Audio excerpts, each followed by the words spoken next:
दोपहर 3 बजे के भोजपुरी समाचार में अपने के स्वागत बा। नमस्कार, हम प्रतिमा। सबसे पहले प्रमुख समाचार।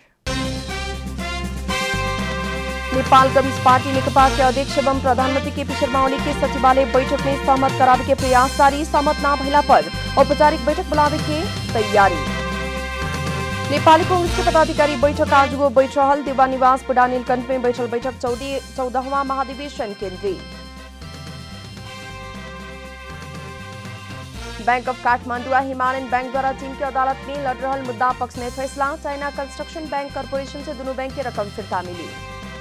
अमेरिका में राष्ट्रपति निर्वाचन की मतगणना जारी। पिछला परिणाम में ट्रंप से बाइडेन आगे।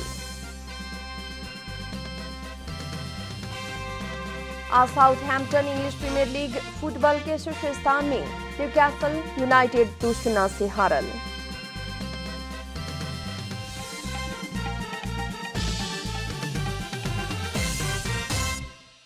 अब पूरा समाचार।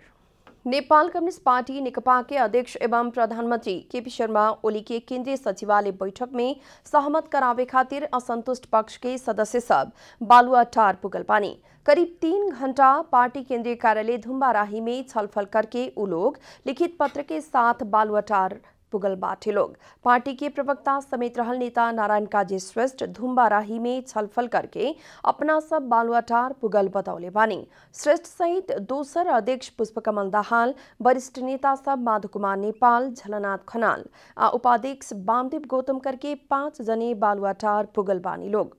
इससे पहले उ लोग शुक्रवार के धुम्बाराही में अनौपचारिक सचिवालय के बैठक बुलौले रहने। ओली औपचारिक रूप में केंद्रीय सचिवालय बैठक बुलावल दिन में अपने सब भी तुरंत दोसर बैठक बुला के पार्टी फुट के घोषणा करे के चेतावनी देहला बाद दाहाल अनौपचारिक बैठक बुलौले रहने।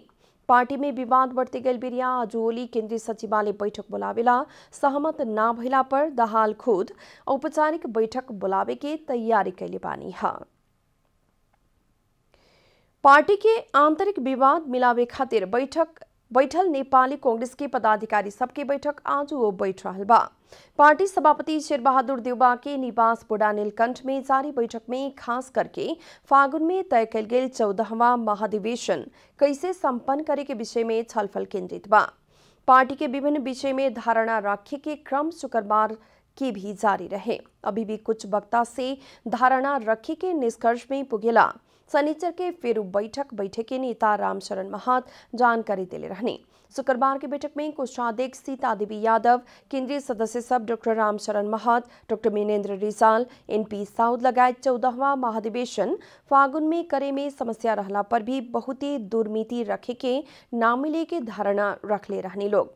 बैठक में केंद्रीय कार्य समिति के पदाधिकारी, पूर्व पदाधिकारी आ कुछ प्रभावशाली केंद्रीय सदस्य सबके उपस्थिति बाटे।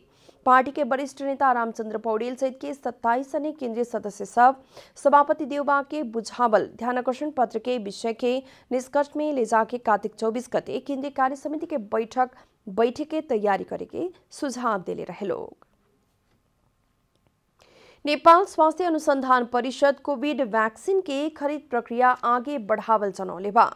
विश्व के विभिन्न देश में कोविड-19 विरुद्ध के खोप परीक्षण सफल भइला पर खोप खरीद करेला सरकार से पहल शुरू करे के नेपाल स्वास्थ्य अनुसंधान परिषद के कार्यकारी प्रमुख डॉक्टर प्रदीप ग्यावाली जानकारी देहनी। खोप खरीद के प्रक्रिया संगे क्लिनिकल परीक्षण भी नेपाल में करेला संगे पहल हो रहा डॉक्टर ग्यावाली जानकारी देहनी। खोप परीक्षण प्रक्रिया चिकित्सा विज्ञान के नियमित गतिविधि भइला से नेपाल में खोप के क्लिनिकल परीक्षण होते में डेरावे पड़े के विषय ना रहल भी उल्लेख कैनी है। परिषद के मुताबिक चीन के होंगसी कंपनी उत्पादन करे लागल खोप के क्लिनिकल परीक्षण नेपाल में होखे वाला विषय में भी थप छलफल हो रहल भी जानकारी देहनी। त्रिभुवन विश्वविद्यालय दिवाली लगत्ते स्थगित परीक्षा संचालन करे के जानकारी दिले बा। कोरोना वायरस के कारण बीतल चैत महीना में स्थगित भइल स्नातक तथा स्नातकोत्तर तक के परीक्षा दिवाली लगत्ते संचालन करे के जानकारी विश्वविद्यालय दिले बा। स्थगित परीक्षा के बारे में दिवाली पहले ही सूचना आवे के आ दिवाली बाद परीक्षा संचालन करे के त्रिभुवन विश्वविद्यालय के रजिस्ट्रार प्राध्यापक पेशल दाहाल जानकारी देहने। विश्वविद्यालय स्थगित मध्य अंतिम तह या सेमेस्टर में अध्ययन करे वाला विद्यार्थी के प्राथमिकता देवे के योजना रहल जनौले बा। एक क्रम में स्नातक तक चौथा बरस या स्नातकोत्तर तक के अंतिम सेमेस्टर के विद्यार्थी के परीक्षा पहिल का प्राथमिकता में राखल जनावल गइल बा। विश्वविद्यालय स्थगित स्नातक तथा स्नातकोत्तर तक के सेमेस्टर परीक्षा अगहन 15 गते के बाद संचालन करे वाला बा।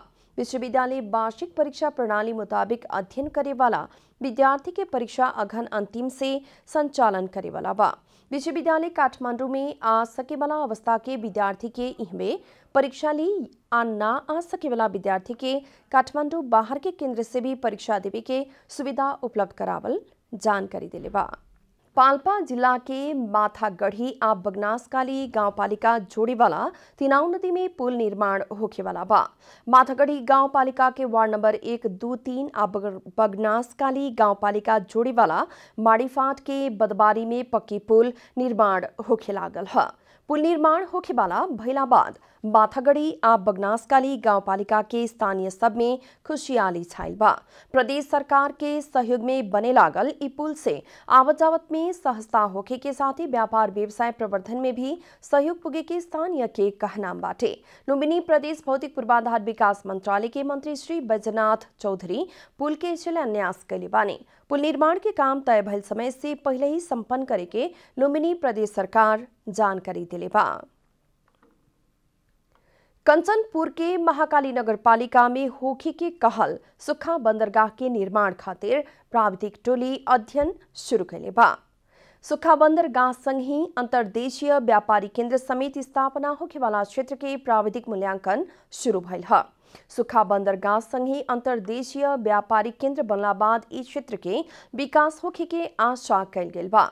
उद्योग वाणिज्य तथा आपूर्ति मंत्री लेखराज भट्ट सहित आयल प्राविधिक टोली कंचनपुर के महाकाली नगरपालिका में बने वाला सुखा बंदरगाह संग ही अंतर्देशीय व्यापारी केंद्र के प्राविधिक मूल्यांकन शुरू कैल गेल बा।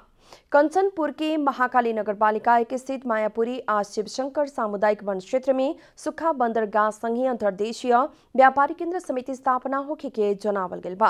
अध्ययन टोली संग ही पुगल मंत्री भट्ट सुखा बंदरगाह निर्माण के काम द्रुत गति में आगे बढ़े के दावी कैनी, जिससे सुदूर पश्चिम प्रदेश के विकास भी होखे के मंत्री भट्ट के कहना बाटे।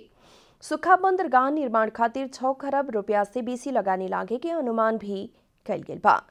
अब आर्थिक समाचार।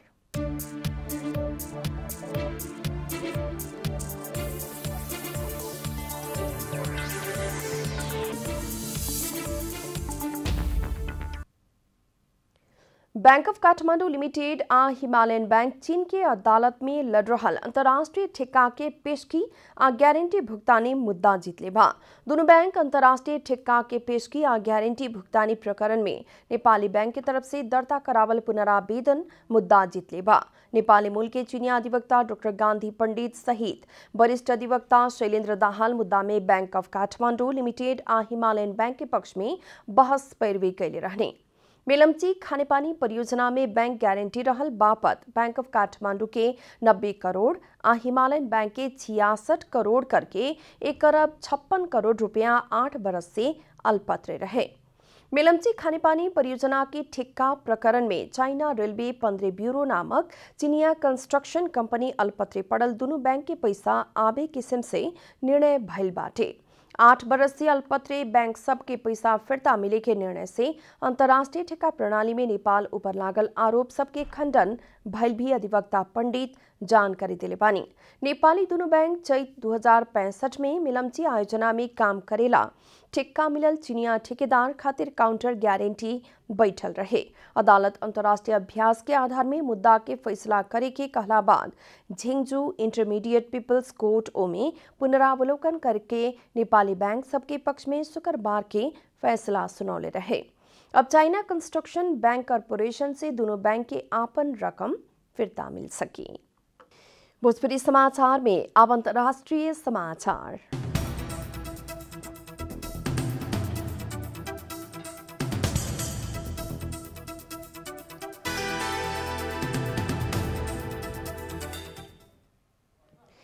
अमेरिका में राष्ट्रपतीय निर्वाचन के मतगणना जारी बाटे। पिछला मत परिणाम मुताबिक मतगणना हो रहल 5 मध्ये 4 राज्य में डेमोक्रेटिक उम्मीदवार जो बाइडेन आगे बढ़न। नेवाडा और एरिजोना में जो बाइडेन आगे बढ़न। नेवाडा में बाइडेन 21,000 के मतांतर के साथ आगे बढ़न तो एरिजोना में 43,000 से बेसी मत के साथ आगे बढ़न। दोनों राज्य जितला पर बाइडेन राष्ट्रपति के पद खातिर सुरक्षित होगी हैं। जॉर्जिया और पेंसिल्वेनिया में भी बाइडेन की अग्रता बढ़ल बा। बाइडेन जॉर्जिया में करीब 1500 मत से आगे बढ़न तो पेंसिल्वेनिया में करीब 9,000 मत से आगे बढ़न।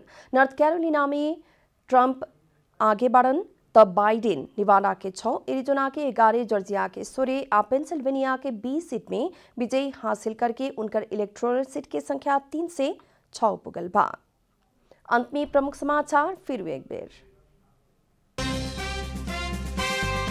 नेपाल कम्युनिस्ट पार्टी नेकपा के अध्यक्ष एवं प्रधानमंत्री केपी शर्मा ओली के सचिवालय बैठक में सहमत करावे के प्रयास जारी। सहमत न भइला पर औपचारिक बैठक बुलावे के दाहाल के तैयारी। नेपाली कांग्रेस के पदाधिकारी बैठक आज बैठल। देवा निवास बुढ़ा नीलकंठ में बैठल बैठक 14वां महाधिवेशन केंद्रीय। बैंक ऑफ काठमांडू आ हिमालयन बैंक द्वारा चीन की अदालत में लड़ रहा मुद्दा पक्ष में फैसला। चाइना कंस्ट्रक्शन बैंक कॉरपोरेशन से दोनों बैंक की रकम फिरता मिली। अमेरिका में राष्ट्रपति निर्वाचन की मतगणना जारी। पिछला परिणाम में ट्रंप से बाइडेन आगे।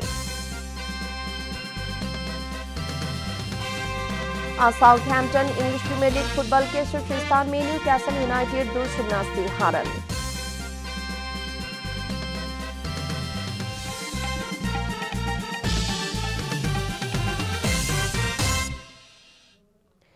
भोजपुरी समाचार अभी खातिर इतना ही। जनता द्वारा जनता खातिर प्रसारित जनता टेलीविजन के कार्यक्रम सब अपने यूट्यूब, ट्विटर, फेसबुक का हमने के वेबसाइट जनतासमाचार.com में भी पढ़ आ देख सकतानी लोग।